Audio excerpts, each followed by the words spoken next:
have the honor of witnessing yung isa sa mga signature dishes ni Sir Romeo, yung kanyang kare-karing tilapia. Yan, galing ng fish pan. Ayan, galing fish pan. Ang walang Walang kamatayang talapia. walang kamatayang tilapia.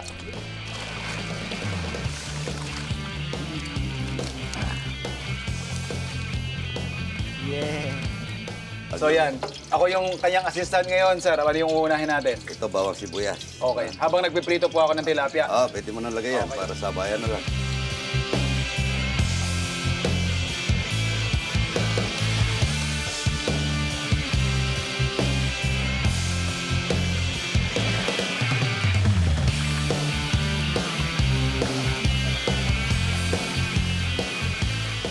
So yung sauce nyo po yung unang ginagawa natin, sir.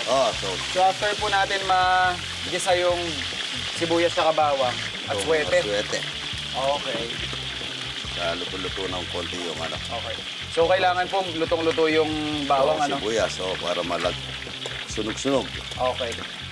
Tostado, kumbaga, parang ganon. Lagay na natin yung So at paswete. suwete muna tayo. Suwete. Ayan. Tapos po yung gulay nyo, Na dinaga na natin. na-blanch na natin. Galing dito mismo sa farm. Oo. Nice. Siyempre, yung walang kamatayang tilapia. So siyempre, hindi yan kare-kare kung wala yung ating peanut butter. Yan ang magtatamis at saka panghalat. Yan na. So mas prefer ni Sir yung hindi matamis na peanut butter. Oo. Pansin ko lang, no? Ako din naman. Para mas labas yung, mas malalasahan mo yung mga sahog. Sasabay na natin yung gata. Yung gata, yan. Okay? Purong gata yan. Purong niyog. Unang pigaser, ano? Oo. Yan. Parang kwan po, ano? Taba ng talangka. Ito Taba, yung bagong natin. Kayo po mismo, sir, ang nag-isa niyan. Oo. Teka nga, sir, pwede ba natin... Tikman mo. Yan. Pwede yan. Alam mga yan, matabang na Solid.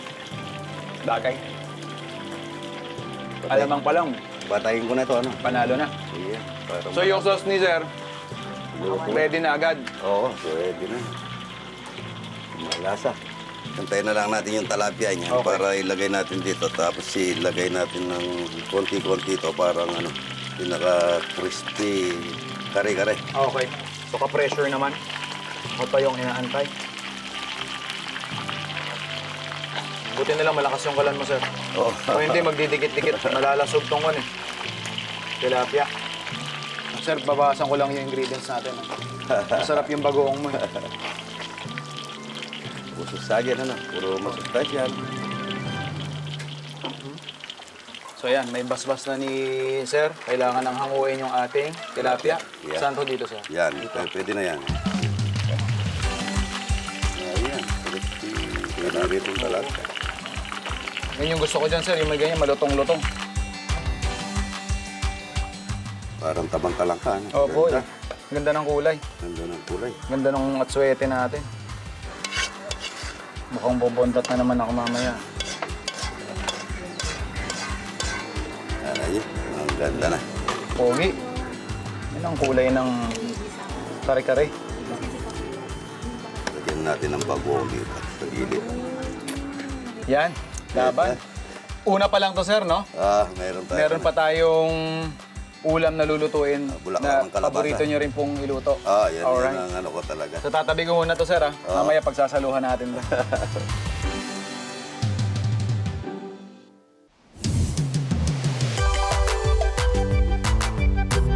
Magluluto tayo ng gulay. Hindi nawawala ang gulay sa mga hinahain ni Sir Romeo sa mga bisita rito sa Lotgar Farm. Kahit, sir? Oo, pwede. At hindi ko rin pinalampas ang pagkakataon na matikman ng isa pang classic gulay dish na madalas nilang ihanda rito. Tapos parang pag sa bahay natin, di ba, sir, yung pinagprituhan ng isda. Eh, since Yun, dinengding naman gagamitin. yung pa natin. Para malasa. Okay. So yung ating bawang sibuyas. Lagyan muna natin ng bagoong. Okay. Bagoong. Lalagay na natin itong hiniyaw na hito at saka talapia. May talapia ito. So combination po yan, yung hinimay. Yung hinimay. Okay. Tapos lagay na natin yung isang hito. Okay. So ganyan lang po kabilis, ano? Oo, sobrang bilis. Wala mang Walang special na technique na kailangan. yung TikTok ko isang 3 minutes lang tapos naluto.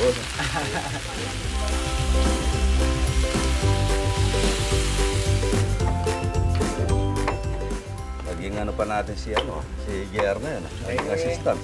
Yan talaga pag may kasama ako sa kusinang expert. O kahit half cook lang yan, sir.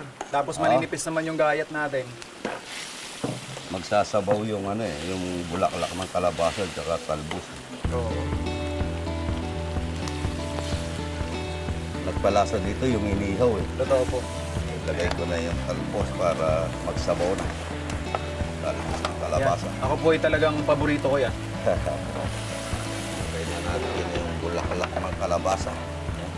Pantakip ko na lang, pantakip natin yung bulaklak.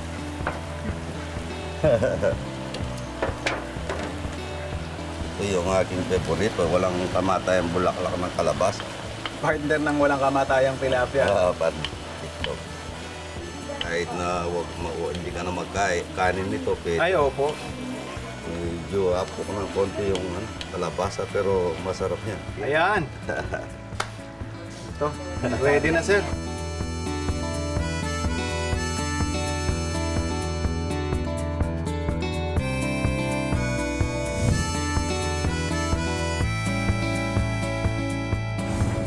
Doon sa mga hindi familiar sa bulaklak ng kalabasa, very unique yung lasa niya.